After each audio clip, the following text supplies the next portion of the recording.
నమస్తే, welcome to మెట్రోటీవీ. నేను భారతి. బులెటిన్లో బ్రేకింగ్ న్యూస్ చూస్తున్నాం. తెలంగాణ ప్రభుత్వం చేపడుతున్న అభివృద్ధి సంక్షేమ పథకాల అమలుపై ప్రత్యేక కార్యాచరణతో ముందుకు వెళ్లేందుకు ప్రభుత్వం 99 రోజుల యాక్షన్ ప్లాన్ సిద్ధం చేసింది.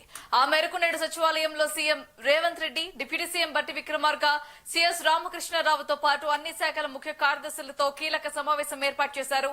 అసెంబ్లీ బడ్జెట్ సమావేశాల అనంతరం క్షేత్రస్థాయిలో మంత్రులు, ప్రజా ప్రతినిధులు పాల్గొని ఈ కార్యాచరణలో అన్ని శాఖలను సమన్వయం చేసుకోవాలని సీఎం రేవంత్ రెడ్డి దిశానిర్దేశం చేయనున్నారు.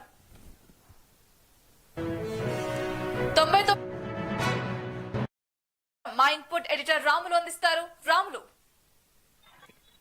భారతి, ఇవాళ మధ్యాహ్నం 3 గంటలకు రాష్ట్ర సచివాలయంలో ముఖ్యమంత్రి రేవంత్ రెడ్డి మొత్తం అన్ని శాఖల ప్రభుత్వ అన్ని శాఖల ముఖ్య కార్యదర్శులతో ఉన్నత స్థాయి సమీక్ష సమావేశం నిర్వహించారు. ఇప్పటికే ఈ అన్ని శాఖల ప్రభుత్వ ప్రధాన కార్యదర్శులు రావాలని చెప్పి చీఫ్ సెక్రటరీ రామకృష్ణారావు అధికారులందరికీ కూడా ఆదేశాలు జారీ చేయడం జరిగింది.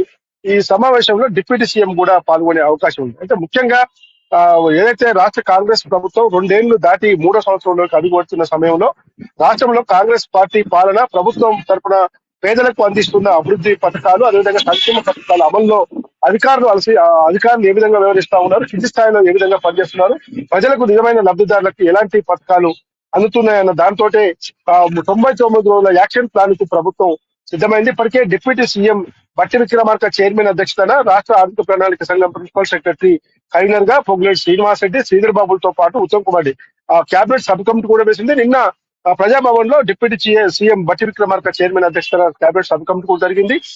ఇవాళ ఈ సీఎం రేవంత్ రెడ్డి నిర్వహించే ఈ ఉన్నతాధికారులతో సమీక్ష సమావేశం చాలా కీలక సమావేశం అని చెప్పి అనుకోవాలి. ఎందుకంటే రానున్న మండు వేసవిలో గ్రేటర్ హైదరాబాద్ తో పాటు ఇతర ప్రాంతాల్లో కూడా సాగునీరు, తాగునీరు సమస్యలు లేకుండా ప్రభుత్వం అన్ని చర్యలు తీసుకునేలా ఇప్పటికే అనేక అధికారులకు ఆదేశాలు ఇస్తున్నారు. ఓవైపు కరెంటు సమస్య తలెత్తకుండా ముందస్తు చర్యలు తీసుకోవాలి. ఎందుకంటే ఇప్పటికే రాష్ట్రంలో గ్రామ పంచాయతీ ఎన్నికలు, తర్వాత మున్సిపల్ ఎన్నికల ప్రక్రియ పూర్తయింది. మెజార్టీ స్థానాల్లో కాంగ్రెస్ పార్టీ ప్రభుత్వం చేజిక్కించుకుంది. కాబట్టి నెక్స్ట్ ఎంపీటీసీ, జెడ్పీటీసీ ఎన్నికలు, అదేవిధంగా greater Hyderabad, Malkajgiri municipal zone, తర్వాత Cyberabad municipal corporation, future city corporation, ఈ 4 కార్పొరేషన్లకు కూడా భవిష్యత్తులో ఎన్నికలు జరగాల్సి ఉంది. కాబట్టి ఖచ్చితంగా గ్రేటర్ హైదరాబాద్ తో పాటు Malkajgiri municipal corporation, Cyberabad municipal corporation, future city corporation తో పాటు ఇతర జిల్లాల్లో కూడా స్థానిక సమస్యల ప్రస్తావన, ముఖ్యంగా మున్సిపల్ పట్టణ కేంద్రాల్లో చేపట్టాల్సిన అభివృద్ధి పనులు, దానికి కావాల్సిన నిధుల విషయంలో కూడా జాగ్రత్తలు తీసుకునేందుకే ముఖ్యమంత్రి రేవంత్ రెడ్డి ఇవాళ ఈ ఉన్నత స్థాయి అధికారులతో సమీక్ష సమావేశం నిర్వహిస్తా ఉన్నారు. 3 గంటలకు ఈ సమావేశం ప్రారంభమవుతుంది. అదేవిధంగా రేపు 33 జిల్లాల కలెక్టర్తో, అదేవిధంగా అదనపు కలెక్టర్ తో కూడా రేపు ఉదయం 11 గంటల నుంచి సాయంత్రం 5 గంటల వరకు ముఖ్యమంత్రి రేవంత్ రెడ్డి చాలా కీలక సమీక్ష సమావేశం కూడా నిర్వహిస్తున్నారు. ఇంకా మార్చి 2 నుంచి జూన్ 9 వరకు ఈ క్షేత్రస్థాయి పర్యటనలో భాగంగా ఆకస్మిక తనిఖీలు ఉంటాయి. మంత్రులు మొత్తం కూడా జిల్లాలలో పర్యటిస్తారు. ప్రజాప్రతినిధులు కూడా ఆకస్మిక తనిఖీలు చేస్తారు. ముఖ్యంగా జూన్ మాసంలో విద్యా సంవత్సరం ప్రారంభం అవుతుంది కాబట్టి దానికి ముందే అనేక చర్యలు తీసుకునేలా ఏదైతే 100 ప్రభుత్వ పాఠశాలలు ఏదైతే ప్రభుత్వం ముందుకు పోతుందో అలాంటి దానిపైన కూడా ప్రత్యేక శ్రద్ధ కనబర్చి విద్యా సంవత్సరంలో వచ్చే సమస్యలు తలెత్తకుండా ముందస్తు చర్యలు తీసుకోవాలని చెప్పి ప్రభుత్వం భావిస్తుంది. ఈ నేపథ్యంలోనే ఇవాళ ఏదైతే ముఖ్యంగా స్థానిక సంస్థల ఎన్నికలు, ఎంపీటీసీ, జెడ్పీటీసీ ఎన్నికలు మిగిలి ఉన్నాయి. తర్వాత మున్సిపల్ ఎన్నికలకు సంబంధించి GHMC, Cyberabad, Malkajgiri, future city, ఈ 4 కార్పొరేషన్ ఎన్నికలు కూడా మిగిలినాయి. వీటిని కూడా కైవసం చేసుకోవాలంటే, క్షేత్రస్థాయిలో ప్రజల దృష్టిని ఆకర్షించాలంటే ప్రభుత్వం ఇప్పటికే అందిస్తున్న పథకాలు కానీ, అభివృద్ధి ఫలాలు కానీ ఏ విధంగా ముందుకు పోతా ఉన్నాయి, నిజంగా అధికారులు ఇవన్నీ కూడా క్షేత్రస్థాయిలో ఉన్నారా లేరా అనేది ఆకస్మిక తనిఖీలతో పాటు వివిధ పర్యటనలతో పాటు క్షేత్రస్థాయిలో సీఎం రేవంత్ రెడ్డితో పాటు డిప్యూటీ సీఎం బట్టి విక్రమార్క, మంత్రులు, ఇతర ప్రజాప్రతినిధులు అన్ని రకాల అధికారులు కూడా ఈ క్షేత్రస్థాయి పర్యటన నిమగ్నం కావాలి. ఎక్కడికక్కడ జిల్లాలో అన్ని శాఖలతో సమన్వయం చేసుకొని ముందుకు పోయే దిశగా ఈ సమీక్ష సమావేశంలో చర్చిస్తారని చెప్పి తెలుస్తా ఉంది. Bharathi. Right Ramulu, thanks for the update.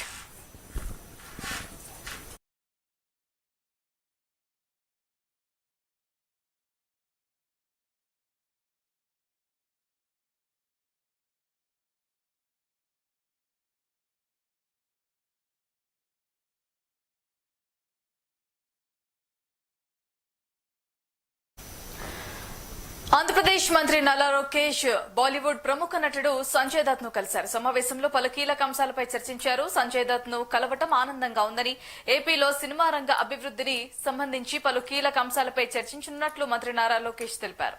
Andhra Pradesh లో సీఎం షూటింగ్లకు అనుమతి సులభంగా లభించేలా సింగిల్ విండో వ్యవస్థను అమలు చేసే అంశంపై ఇద్దరి మధ్య చర్చ జరిగింది.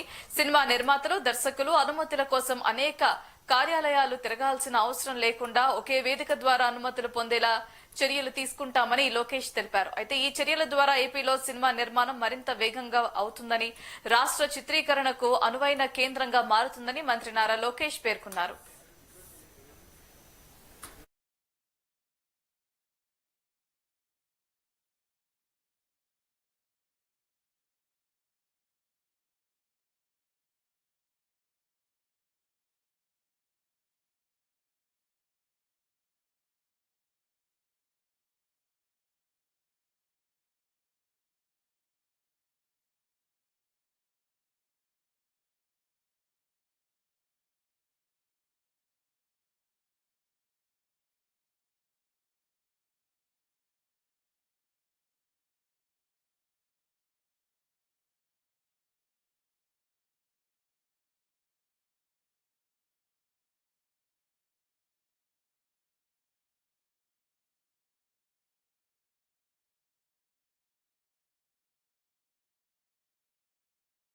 మహబూబ్ నగర్ పట్టణాన్ని అన్ని రంగాల్లో అభివృద్ధి చేసేందుకు పనిచేయాలని మేయర్ సహా కార్పొరేటర్లకు మంత్రి వాకిటి శ్రీహరి దిశానిర్దేశం చేశారు. మహబూబ్ నగర్ మున్సిపల్ కార్పొరేషన్ కార్యాలయంలో నూతనంగా ఎన్నికైన మేయర్ మమత, డిప్యూటీ మేయర్ సురేందర్ రెడ్డి పదవీ బాధ్యతల స్వీకరణ కార్యక్రమం నిర్వహించారు. అయితే ఈ కార్యక్రమానికి మంత్రి వాకిటి శ్రీహరి ముఖ్య అతిథిగా హాజరై అభినందన తెలిపారు. పార్టీలకు అతీతంగా తమామన భేదం భావం లేకుండా అందరికీ సమాన న్యాయం చేస్తూ పరిపాలన సాగించాలని సూచించారు. ప్రజలను నమ్మి ఇచ్చిన బాధ్యతను గౌరవించి వారి విశ్వాసాన్ని నిలబెట్టే విధంగా పనిచేయాలని అన్నారు. పట్టణ అభివృద్ధి కోసం అవసరమైన నిధులను సమకూర్చుకొని రోడ్లు, డ్రైనేజీలు, విధి దీపాలు, పార్కులు, ఫ్లైఓవర్లు, పాఠశాలలు, విద్యాసంస్థలు, ట్రిబుల్ వైద్య సదుపాయాలు వంటి మౌలిక సదుపాయాలను అభివృద్ధి చేయాలని సూచించారు.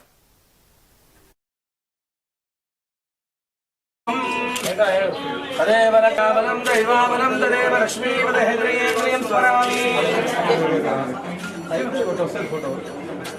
త్రిపాదోచౌ దైపురుషః పాదోః శ్రేహాపవాత్మనః తదో విశ్వం చక్రామధుః రాజో పురుషః సజాతో అధ్యయద్వైద్వమానః అబద్ధం మమతమ్మ గారు డిప్యూటీ మేయర్ గా నేను బాధ్యతలు స్వీకరిస్తున్న సందర్భంగా మమ్మల్ని ఆశీర్వదించిండ్రో అదేవిధంగా మేము కూడా పార్టీలకు అతీతంగా అభివృద్ధిలో ఎమ్మెల్యే గారు చెప్పినట్లుగా నిధులన్నింటినీ కూడా మా మేయర్ అమ్మ గారి ఆధ్వర్యంలో నిధులన్నింటినీ కూడా సమానంగా ప్రతి ఒక్క డివిజన్కు పంపిణీ చేసి మా ఎమ్మెల్యే గారికి మచ్చ లేకుండా అభివృద్ధి బాటలో పయనించడానికి మేమందరం కూడా ఆ కార్పొరేటర్ల వెంబడి వెన్నంటి ఉంటామని వారికి కూడా మా సపోర్ట్ ఉంటుందని ఈ వేదిక నుంచి తెలియజేస్తూ, నేను మేయర్ కావడానికి పూర్తి సహకారం అందించిన సీఎం రేవంత్ రెడ్డి గారికి, ఎమ్మెల్యే ఎన్ఎం శ్రీనివాస్ రెడ్డి గారికి, కాంగ్రెస్ పార్టీ పెద్దలకు మరియు మేయర్ నన్ను ఏకగ్రీవంగా ఎన్నుకున్న కార్పొరేటర్ అందరికీ ప్రత్యేక ధన్యవాదాలు పాలమూరు పట్టణ కార్పొరేషన్ ను అందరి సహకారంతో రాష్ట్రంలోనే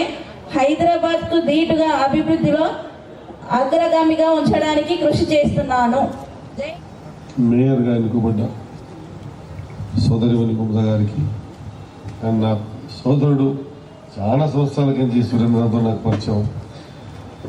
నేను రాజకీయాలు సురేంద్ర గారు నా వైస్ చైర్మన్ కావడం, నా సోదరిమణి మమత గారు కార్పొరేషన్ మేయర్గా కావడం, వైస్ మేయర్గా కావడం, మిగతా 58 మంది సభ్యుల్ని కార్పొరేటర్లుగా ఎన్నుకోబడ్డాం.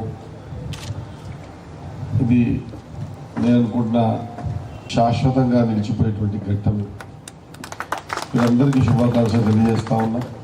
ఈ కార్యక్రమం ఇచ్చేస్తా మీద కార్పొరేషన్ మేయర్ గారికి, వైస్ మేయర్ గారిని, లేదా గెలిచినటువంటి మిగతా సభ్యులందరికీ కూడా ఒక చిన్న సూచనతో, నేను ఇప్పటికి కాలాతీతమైంది కాబట్టి ఎక్కువ మాట్లాడకుండా, అయితే మీరు ఈ స్థాయికి వెళ్ళి పంపించారో మీ నమ్మకం వమ్ము కాకుండా, ఏ నమ్మకం పాలమూరు మెద్దుబిడ్డ మన రేవంత్ అన్న ముఖ్యమంత్రి అయ్యి మనమే నమ్మకం పెట్టాడు, ఏ నమ్మకంతో ఎన్ఎం శ్రీనివాస్ రెడ్డి గారు తన ప్రతి సందర్భంలో ఈ విద్యా ఉద్యోగాల గురించి లేదా వ్యవసాయం గురించి, ఇరిగేషన్ అండ్ ఎడ్యుకేషన్ గురించి మాట్లాడుతూ ఉన్నారు. అట్ ద సేమ్ టైం మేము చాలా సందర్భాల్లో ఎక్కడ ఉన్నా కూడా ఇవన్నిటినీ నమ్మకంగా ఈరోజు మీ చేతిలో ఒక అధికారాన్ని పెట్టారు. ఈ కార్పొరేషన్కి వచ్చి మన కార్పొరేషన్ నూతనంగా చేసుకోబడ్డ మామూలు సుందరాతి సుందరంగా అన్ని ఆ వసతులు అవసరాలు తీరే విధంగా ఖచ్చితంగా ఒక గౌరవప్రదమైనటువంటి ఒక స్థానం కల్పించే విధంగా మన ప్రయత్నాలు ఉండాలి. అట్లా ఉన్నప్పుడు మాత్రమే మనం కార్పొరేషన్ మేయర్గా అయినందుకు, వైస్ మేయర్గా లేదా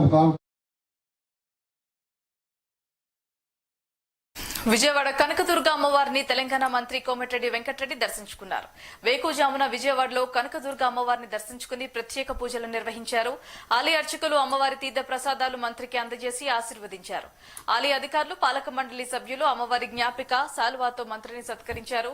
అమ్మవారి దర్శనానికి వచ్చిన పలువురు తెలుగు రాష్ట్రాల భక్తులు మంత్రితో సెల్ఫీలు, ఫోటోలు దిగేందుకు ఆసక్తి కనబరిచారు.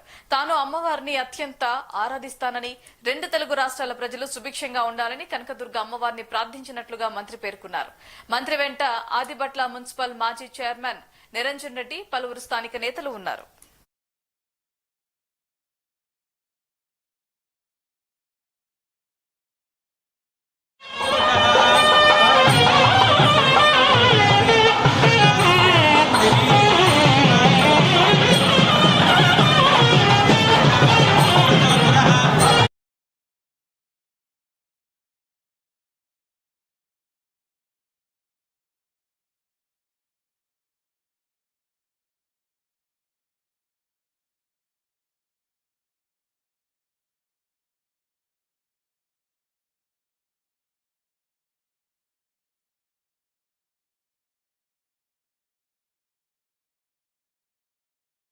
బల్కంపేట ఎల్లమ్మ దేవాలయాన్ని మంత్రి కొండా సురేఖ ఆకస్మికంగా తనిఖీ చేశారు. దేవాలయ సిబ్బంది విధుల్లో నిర్లక్ష్యం వహించిన పలువురు అధికారులపై వేటు వేశారు. ముందస్తు అనుమతి లేకుండా విధులకు గైర్హాజరు కావటం వంటి అంశాలను మంత్రి గుర్తించి ఆగ్రహం వ్యక్తం చేశారు. 4 సిబ్బందిని సేవల నుంచి తొలగించాలని మంత్రి ఆదేశించారు. అవుట్సోర్సింగ్ స్వీపర్లు Ramu, Narasimha, attender Srihari, senior accountant Prabhakar రావును విధుల నుండి తొలగించాలని నిర్ణయం తీసుకున్నారు. అర్చకులు శ్రీనివాస ఆచార్యులపై చార్జ్షీట్ మెమో జారీ చేయాలని ఆదేశించారు. అలాగే పరిపాలన పర్యవేక్షణ లోపాల కారణంగా దేవాలయ సూపరింటెండెంట్, ఎగ్జిక్యూటివ్ ఆఫీసర్లను సస్పెండ్ చేయాలని ఆదేశించినట్లు సమాచారం.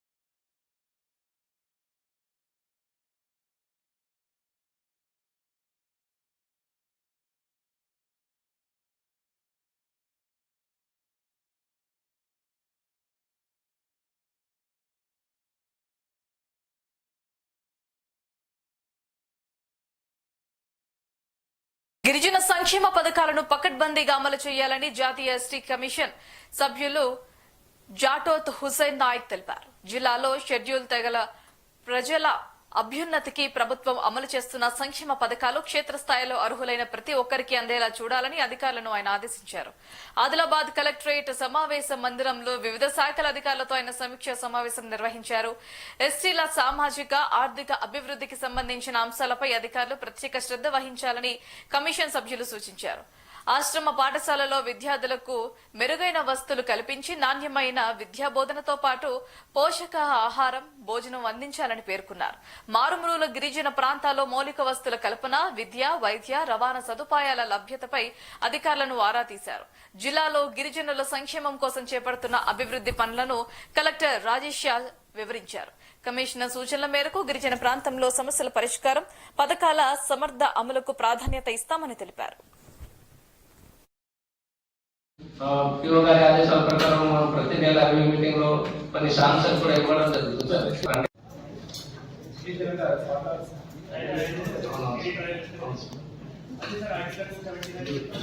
ఇప్పుడు పరిస్థితులు ఫోటోలు sir store room sir sir మనం చాలా మారాలి పిల్లల్ని చాలా తీర్చిదిద్దాలి బిడ్డ బాగుండాలని చిన్న అంగన్వాడీ కేంద్రంలో మంచి ఫుడ్ పెడతారు కదా. అంగన్వాడీ కేంద్రంలో 2-3 పిల్లలు తిండి పెడతారు. ప్రెగ్నెన్సీ లేడీస్ కింద ఫుడ్ పెడతారు, గుడ్డు పెడతారు. పెరిగి పెద్దగైన బాబుకి ఈ రకం ఫుడ్ పెడితే, ఈ రకం ఎడ్యుకేషన్ చెప్తే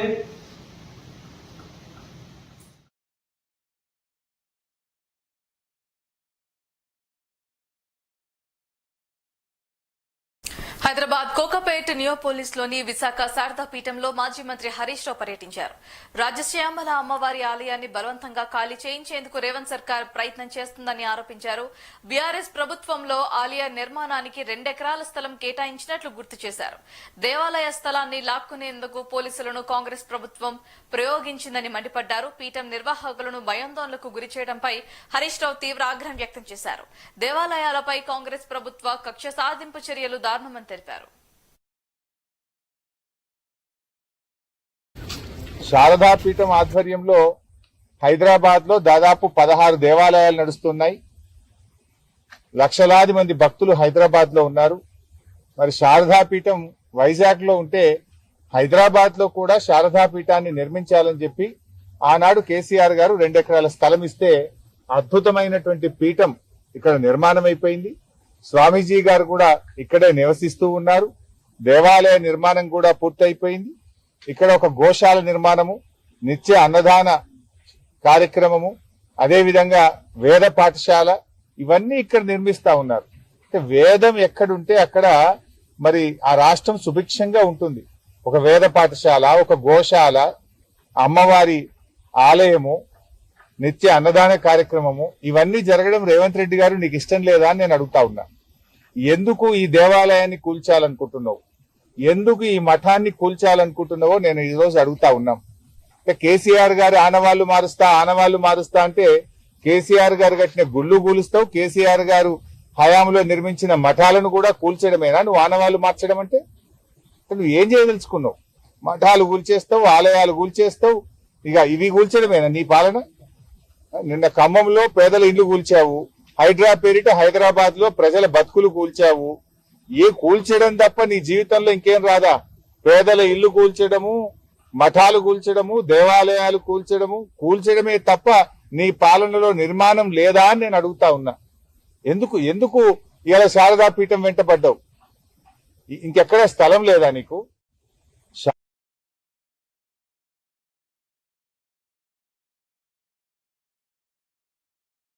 కాంగ్రెస్ పార్టీ ఎంపీ మల్లు రవిపై AICC secretary Sampath Kumar hot comments చేశారు. ఉమ్మడి పాలమూరులో తాను ఒక్కడినే ఓడిపోయానని, అయితే మల్లు రవి మద్దతు తనకు ఉంటుందని భావించానని చెప్పారు. అల్లంపూర్లో ఎక్స్ అఫీషియో ఓటుతో బీఆర్ఎస్ గెలిచిందన్నారు. బీఆర్ఎస్ కి ఎమ్మెల్యే ఓటు ప్లస్ అయిందని, కాంగ్రెస్ ఎంపీ ఓటు పడుతుందని ఆశించానని తెలిపారు. కానీ సర్ప్లస్ ఉన్న చోటికి వెళ్లి మల్లు రవి ఓటు వేశారని ఆరోపించారు. ఈరోజు BRS party working president KTR గారు మా అల్లంపూర్ నియోజకవర్గానికి సంబంధించిన కొత్తగా ఎన్నుకోబడ్డ మున్సిపల్ కౌన్సిలర్ల సమావేశంలో మాట్లాడుతూ పదే ఇంతకుముందు ఎన్నోసార్లు చెప్పిన విషయాలే మళ్ళీ పచ్చి అబద్ధాలు, అభూత కల్పనలు చెప్పిందే మళ్ళీ చెప్పడానికి ప్రయత్నం చేసిండు. దాన్ని తీవ్రంగా ఖండిస్తూ తీవ్రంగా హెచ్చరిస్తున్నాం కూడా. ఎందుకంటే ఇంతకుముందే చెప్పినాం, అల్లంపూర్లో నియోజకవర్గంలో చాలా పెద్ద ఎత్తున గెలిచినాము.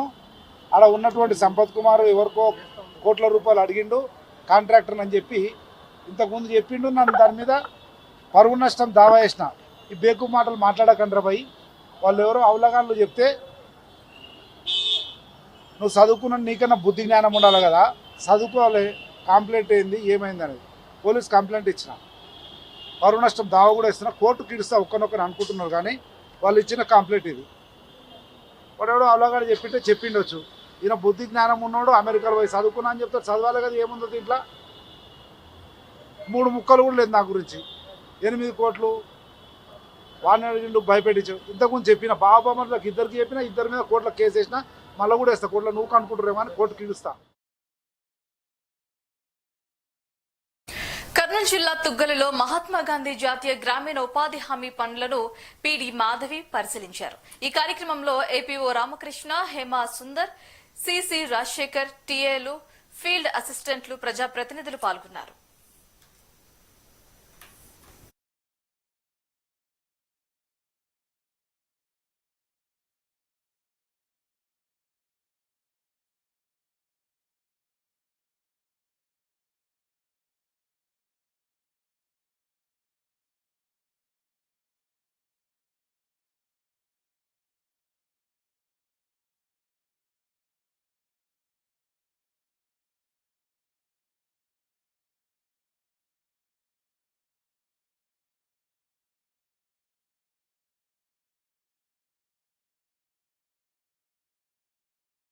యాదగిరిగుట్ట శ్రీ లక్ష్మీ నరసింహస్వామిని త్రిపుర గవర్నర్ నల్లు ఇంద్రసేనారెడ్డి కుటుంబ సమేతంగా దర్శించుకున్నారు. ఆలయానికి వచ్చిన ఇంద్రసేనారెడ్డిని పూర్ణ కుంభంతో స్వాగతం పలికారు. ఆలయ అర్చకులు స్వామివారి దర్శనం అనంతరం వేద ఆశీర్వచనం చేశారు.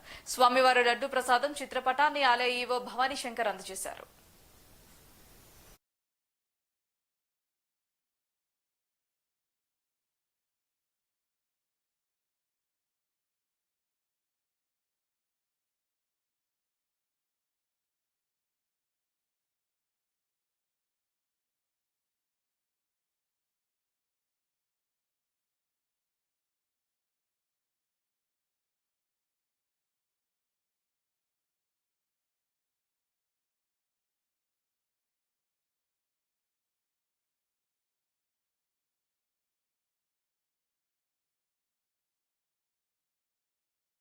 డాక్టర్ బిఆర్ అంబేద్కర్ కోనసీమ జిల్లాలోని ప్రసిద్ధ పుణ్యక్షేత్రం వాడపల్లి శ్రీ వెంకటేశ్వర స్వామి వారి ఆలయానికి భక్తులు పోటెత్తారు.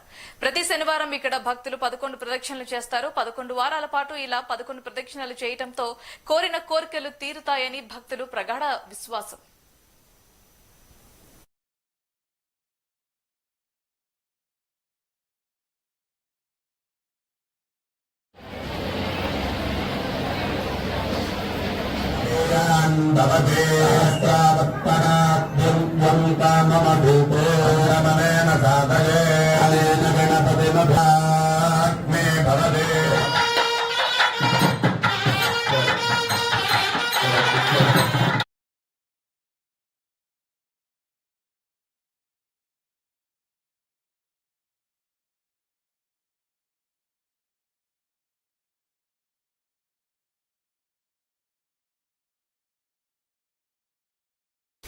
శ్రీకాళహస్తీశ్వర స్వామివారి ఆలయంలో శుక్రవారం శ్రీ జ్ఞాన ప్రసూనాంబికాదేవి ప్రారోత్సవం ఘనంగా నిర్వహించారు. శ్రీ జ్ఞాన ప్రసూనాంబికాదేవిని అలంకరణ మండపంలో వైభవంగా అలంకరించి ధూపదీప నైవేద్యాలు సమర్పించి అమ్మవారిని వాహనంపై రాకార ఉత్సవాన్ని అత్యంత వైభవంగా నిర్వహించారు. భక్తులు శ్రీ జ్ఞాన ప్రసూనాంబికాదేవిని దర్శించుకుని అమ్మవారిని వాహనాన్ని మోసేందుకు భక్తులు బారులు తీరారు.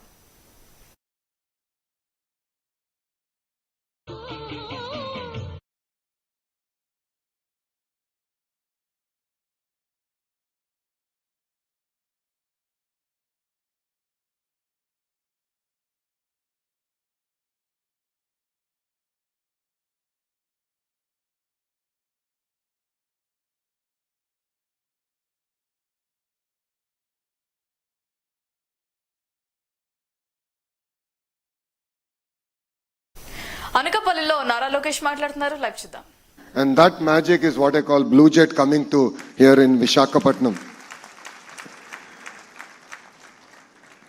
As the leadership of Blue Jet has shared, we are a transparent government.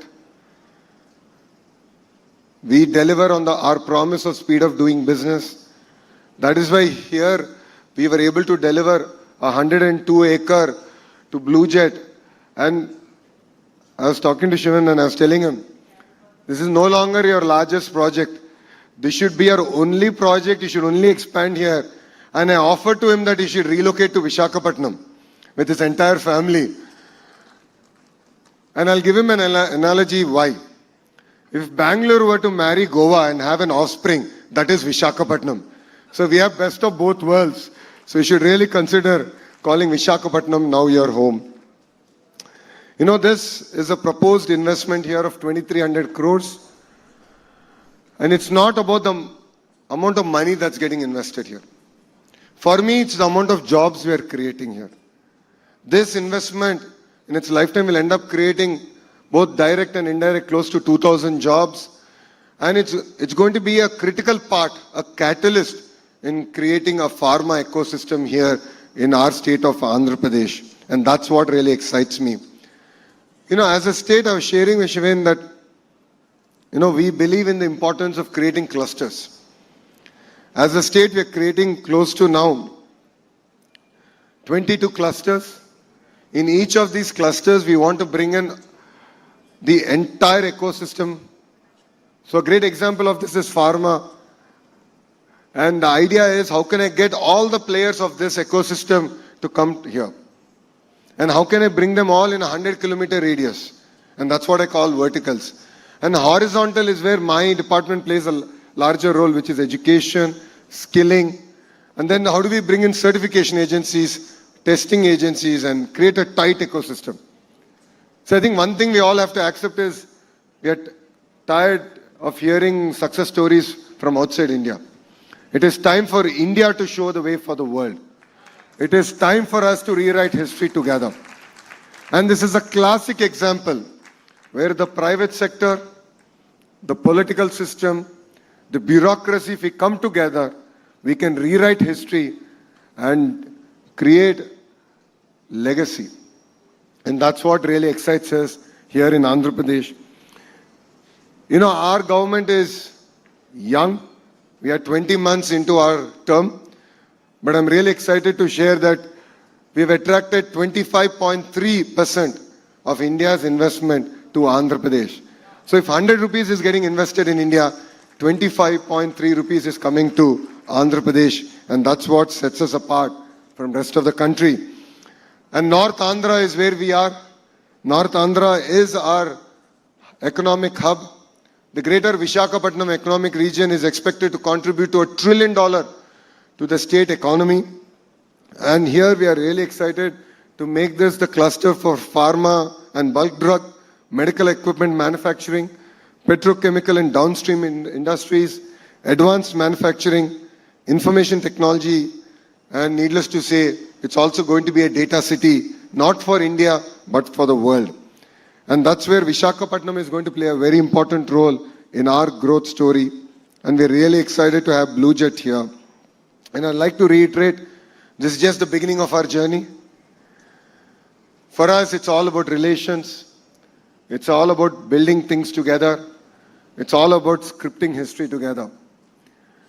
If you look at the kind of mandate that people of Andhra Pradesh have given our government, it's historic. In the last election, we have won 94% of the seats that we contested together. So this is history.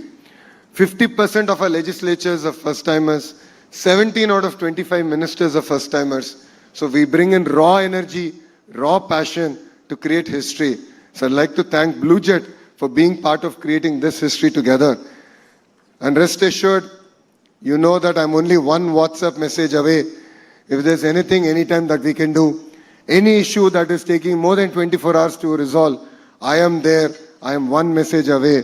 And you have my number, Shivan. So we're all in it together. And I, of course, come having specific asks from you. The first ask is, let's build a world-class education system around pharma. Starting from chemical engineering to research and development, I think players like you can come together. And my dream is the ISB model, where the private sector led it, but the state government can play a catalytic role in terms of land, creating a policy framework. Creating that kind of a world-class ecosystem is going to be very critical. And I'll lean on to you to help us build that entire ecosystem here. The second specific ask I have is to create local employment. Our youngsters are very well educated. Our youngsters are here. They work exceptionally hard. If you talk to all your peer group here, they would vouch for their hard work, their commitment, and their willingness to deliver whatever is being asked from them. So I request you to focus more on creating local jobs and creating a vibrant ecosystem here in Visakhapatnam. And the last but not least, it's important that we all work together. It's important that we build this vibrant cluster. We have to compete. We live in a global economy. Today, the world is looking at competitive areas where they can manufacture. If we have to survive and thrive in that kind of ecosystems, the cluster-based model is going to be very important to us. And I'm looking forward to working with you in building that ecosystem here in Visakhapatnam. And in conclusion, I would like to congratulate the entire Blue Jet team for being here, for your trust in Andhra Pradesh. Thank you very much. We won't let you down. But together, let's script history. We have given the company 24 months to do the ribbon cutting. Let's break that record. Why not 18 months? And I'll review this as I would review any other project. So every week you will hear from me. Collector ma'am is here. She's a tough lady. She means business. She's one of the major reasons why we are able to get ground such historical projects. She will also review the project together. But let's create history, and we would love to set benchmarks that the world should envy. So thank you very much. Thank you for coming and gracing us today. Jai Hind.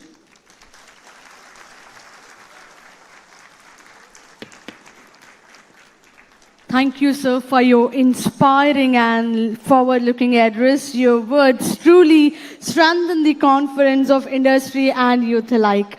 So thankful, sir. That's so amazing. And it's time for vote of thanks. To formally conclude the inaugural session, I invite Shri Naresh Shah Ji, Honorable Co-Founder and Executive Director, Blue Jet Healthcare Limited, to propose the vote of thanks.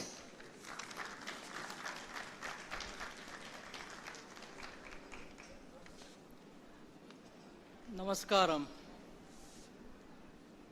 Before giving the vote of thanks, I would like to express my gratitude and thanks to the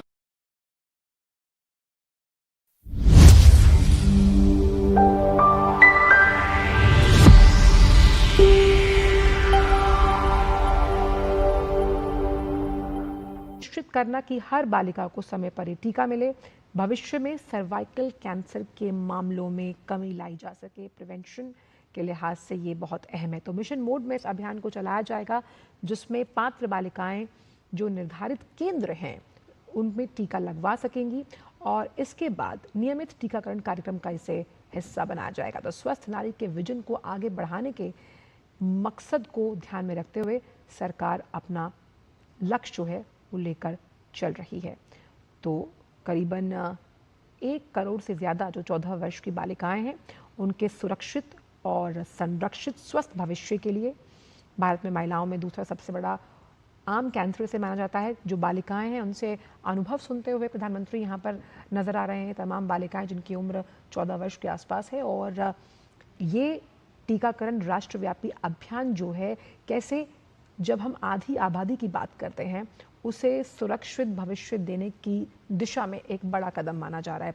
प्रधानमंत्री उनसे उनके अनुभवों को सुनते हुए, उनकी मन की बात को समझते हुए और अपने भी अनुभव उनके साथ साझा करते हुए यहाँ मुस्कुराते हुए नजर आ रहे हैं। सर्वाइकल कैंसर से बचाव के लिए देश का सबसे बड़ा ये अभियान है।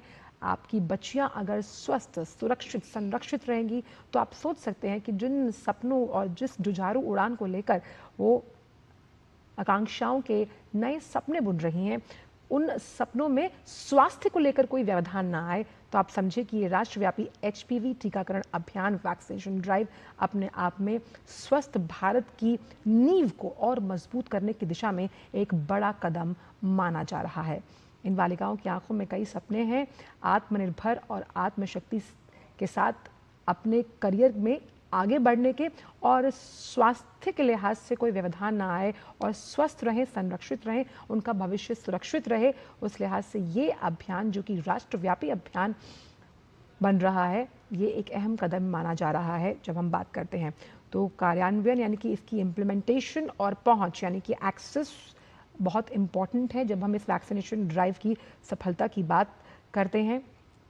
और ये इस वैक्सीनेशन की जो उपलब्धता है वो सरकारी स्वास्थ्य केंद्र, आयुष्मान आरोग्य मंदिर और मेडिकल कॉलेजेस में इसकी उपलब्धता को सुनिश्चित किया जाएगा। और इसलिए सोशल मीडिया प्लेटफॉर्म्स पर भी जन जागरण करते हुए कैसे ये एक ऐतिहासिक कदम है जहां 14 साल की लड़कियों के लिए राष्ट्रव्यापी HPV जो टीकाकरण है उस अभियान की शुरुआत की गई है, क्योंकि सर्वाइकल कैंसर मुक्त भविष्य की ओर ये एक निर्णायक पहल, निर्णायक कदम जो देश के सर्वांगीण विकास की ओर आगे बढ़ता हुआ नजर आता है, क्योंकि स्वास्थ्य के क्षेत्र में ये युगांतकारी बदलाव लाना जरूरी है।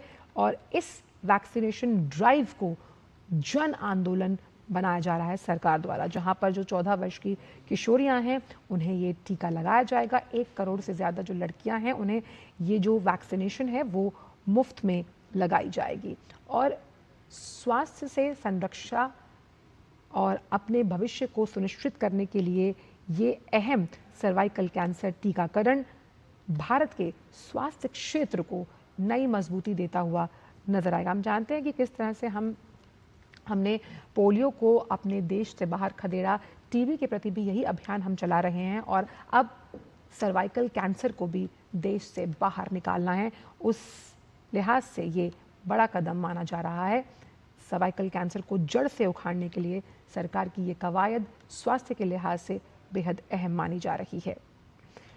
तो स्वस्थ नारी विकसित भारत के उस संकल्प को परिलक्षित करने के लिए बहुत मजबूत धुरी है और इसीलिए हर साल 1 करोड़ से ज़्यादा लड़कियों को मुफ्त में ये वैक्सीन लगाई जाएगी। और टीकाकरण का जो ये राष्ट्रीय अभियान इसका शुभारंभ हुआ है और इस अभियान से महिलाओं में होने वाले सर्वाइकल कैंसर की रोकथाम के लिहाज से ये बड़ा अहम माना जा रहा है। शुरू के 3 महीने की अवधि में इसे मिशन मोड पर चलाया जाएगा। मिशन मोड यानी कि किस तरह से हर आरोग्य मंदिर जो है आयुष्मान का, वहाँ जो सामुदायिक स्वास्थ्य केंद्र है वहाँ पर इसे लगाया जाएगा। फिर इसे राष्ट्रव्यापी वैक्सीनेशन के लिहाज से नियमित तौर पर इससे जोड़ा गया है।